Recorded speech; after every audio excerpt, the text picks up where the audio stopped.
Hello everybody, and thank you for joining us today to learn a bit more about Rustenberg and our wines. I'm very sorry that I can't be with you to present the wines personally, but hopefully you'll learn something from this presentation, and I'm sure the team from Indigo Wines and our distributors will also be able to answer any questions you have.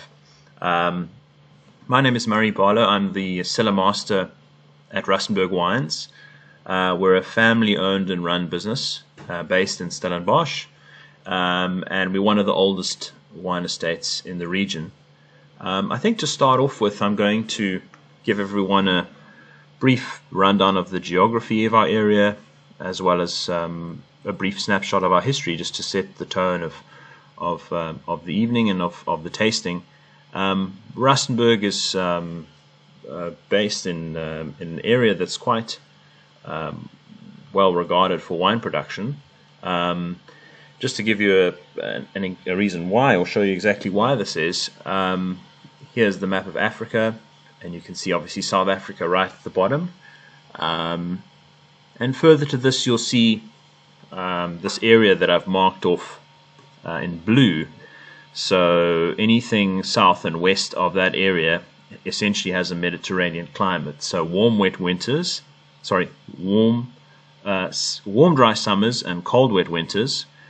Which is fantastic for the production of grapes, as well as apples, pears. We grow all sorts of other fruits in the area. And we're roughly 34 degrees south of the equator. To give you a bit of a context, Margaret River in Western Australia is also 34 degrees south. So when people ask me about the style of our wines in comparison to other New World regions, I would say that that would probably be the closest in terms of a comparison with another New World producer. And if we get closer to our region, you can see here the city of Cape Town. And Cape Town is our closest major city. It's about 45 minutes drive west of the town of Stellenbosch, where we are. And around Cape Town, you can see there are these very green areas, as well as beautiful mountainous areas that all add to the complexity and the different terroirs that we have in South Africa, and the different types of wines which we can produce, and the different styles that we are able to produce. So I think we've got to start our journey with history. So the Dutch arrived in the Cape in 1652, and really the whole idea of setting up the city of Cape Town, or the town of Cape Town, was to supply ships that were passing the southern tip of Africa, and were heading from Europe, and were heading on to the East Indies, and really based around the spice route and the spice trade. So between Asia and Europe, there's not many places that you can stop to friendly places that you could stop to resupply ships, and that was the basis of the founding of Cape Town. Obviously, sailors need alcohol, and within 7 years, the Dutch had produced their first wine. So to plant your vineyards and create your first wine within 7 years is a remarkable feat, and that was done in the wine region of Constantia, which still today is a wine region. There are only about 12 producers in Constantia, but it still produces phenomenally sought after wines, lovely wines from that area. But a huge amount of development, obviously, with its close proximity to Cape Town, has occurred, and so it's a much smaller wine region today. We're based in the town of Stellenbosch, as I mentioned, and that was founded in 1679. So around Cape Town, the city of Cape Town, much of the land was reclaimed from the ocean, and then as you head out of the city, much of the land was originally under sea because of before the last ice age. So there's really not a huge amount of fertile land around the city. So Stellenbosch was founded in 1679, and it was named after the governor at the time. Stellenbosch meaning Simon van der Stel, so that's where the Stel comes from. Simon van der Stel's forest, so a bosch is a forest. And he also named the mountain outside of Stellenbosch after himself, calling the Simonsberg, so Simon van der Stel's mountain. So you can imagine the man had quite a big ego on his shoulders. But Stellenbosch is surrounded by wonderfully fertile land, and the area around the town was granted to various farmers or people who had proved themselves as farmers, and had produced either food crops or wine beforehand. Rustenberg was founded in 1682 by a German who came from the Rhine and had experience growing grapes and farming, and he came from a small hamlet called Rustenberg near the Rhine. 10 years after the founding of Rustenberg in 1692, now I'm sure at this stage you're all going, oh my goodness, you're talking about 1692. We've got 300 years of history to go. I'm gonna fall asleep here. I promise we're going to fast forward through the history and jump a few hundred years shortly. But Rustenberg is founded in 1682, and we have proof of the very first alcoholic beverage being produced on Rustenberg in 1692, and that was in the form of a receipt made out to an employee of the Dutch East India Company. She was, interestingly, the first Dutch East India Company midwife to be employed in the Cape, and we found this receipt when her records were being scrutinized, and much of those records are used today as a wonderful historical snapshot of what things cost and what things were like during that time. The Dutch are obviously very famous for the invention of early form of gin, so they were great distillers, and much of what they produced wine-wise was gin-based or brandy, essentially, made from grapes, and brandy and fortified wines are very, very easy to transport. They don't spoil if they're heated, or if they are mistreated. They're not very temperature sensitive, and so they're perfect for supplying the shipping trade. You can load those products into a barrel, and if they get damaged, or if there's heat variations, or they're mistreated like you wouldn't want to treat a normal table wine, they'll actually be perfectly fine.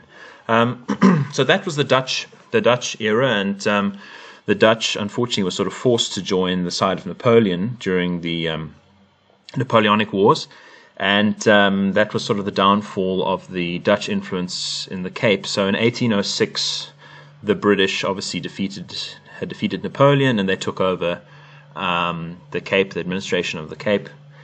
And that's where we start seeing red wine production become quite famous in our area, in our region. And very favorable trade conditions were given to wines of the Cape in the UK. And still to this day, our biggest trading partner, not only for the whole industry, but also for Rustenberg, and most important market is still the UK. So we, as a company, export about 35% of our production to the UK, and we've got a very, very good name in the UK. So that had a very big influence on things, and our records show that really the big focus was on red wine production, and a little bit later into white wine production. So here's just a image of the British arriving and taking over the Cape in 1806.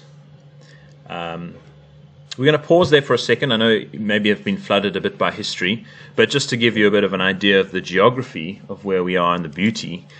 This is an image of the Simonsberg Mountain. You'll see our vineyards on the foothills of the mountain, as well as the buildings and our operational area as well, right in the center. This area is really interesting because we essentially have a number of different types of soil and a number of different elements that make this quite special and great to produce wine. If we look at the mountain, on the very top of the mountain, you'll see there's a sort of a white-gray rock, and that's all sandstone. So very poor soils result from sandstone degrading, but the beauty of this sandstone is that when it rains, water is quickly released from the sandstone. And as a result, you'll see there are a number of tributaries and small rivers that run down from the mountain, which we catch in reservoirs, and so we have ample water. Below that, you'll see there's a band of absolutely lush green foothills, and that's because on that part of the mountain, it's mainly granite or decomposed granite. So those are very rich soils.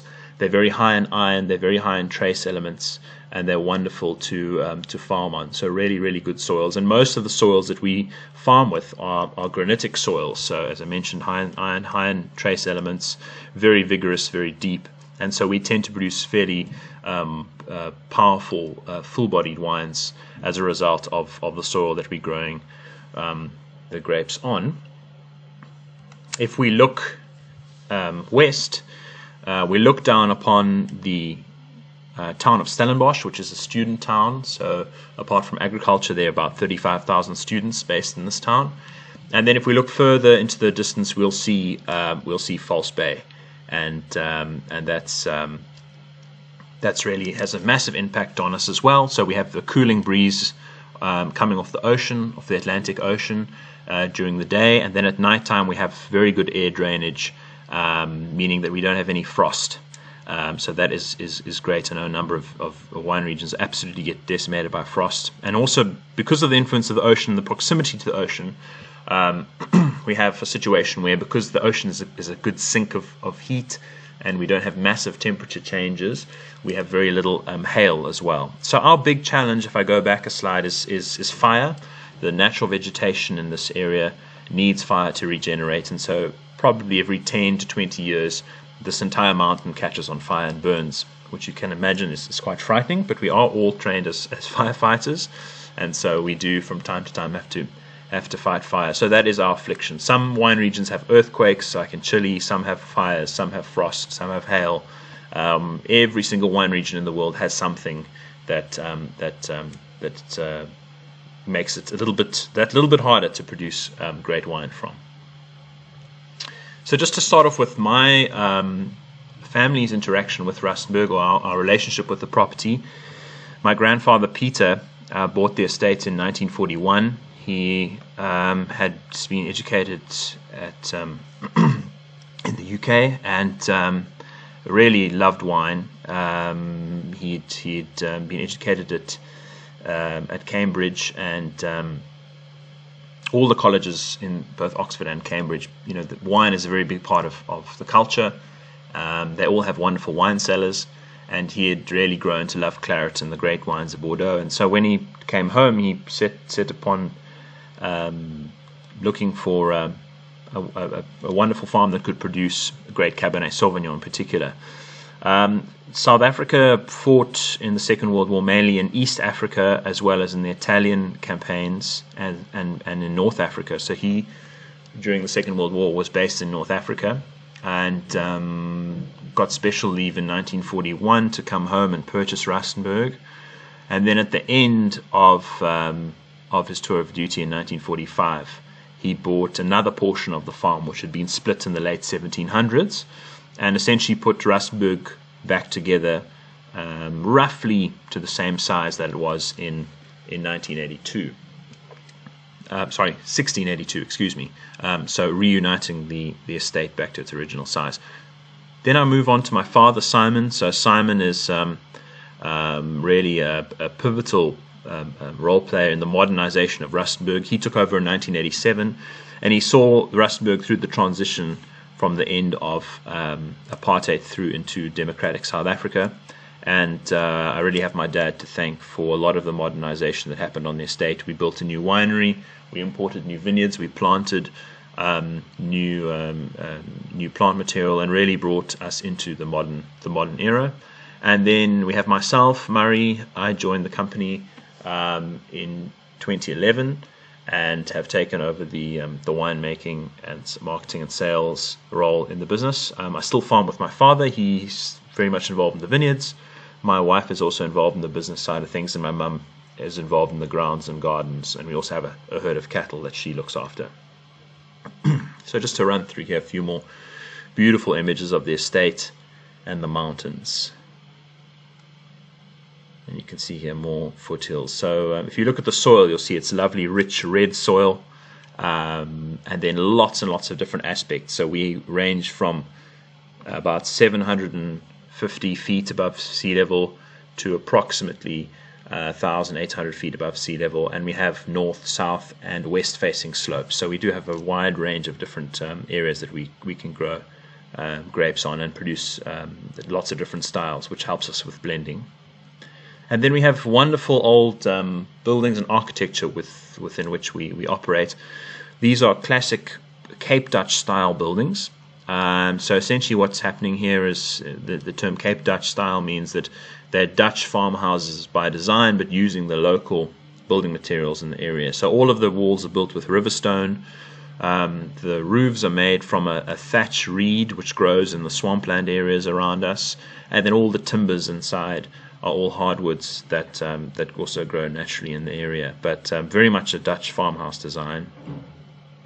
And then we have these modern facilities within these buildings. So this is our cellar. It was originally built in 1997 to replace the old cellar, and is a very modern facility. And we crush about 1,200 tons of grapes, which means we produce roughly 1 million bottles of wine a year. And everything we produce from a red wine point of view is aged underground in small oak barrels. And we really are great believers in using oak in our production. We don't use any oak alternatives, staves, dust, or chips. We only use barrels in the barrel fermented wines that we produce.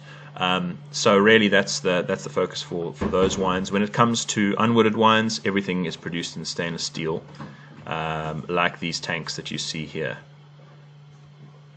And then finally, to end off, this is a beautiful view of some of the vineyards and looking up at the mountains. So that really concludes a breakdown of the history, a little bit of a rundown of where we're based, what makes us special.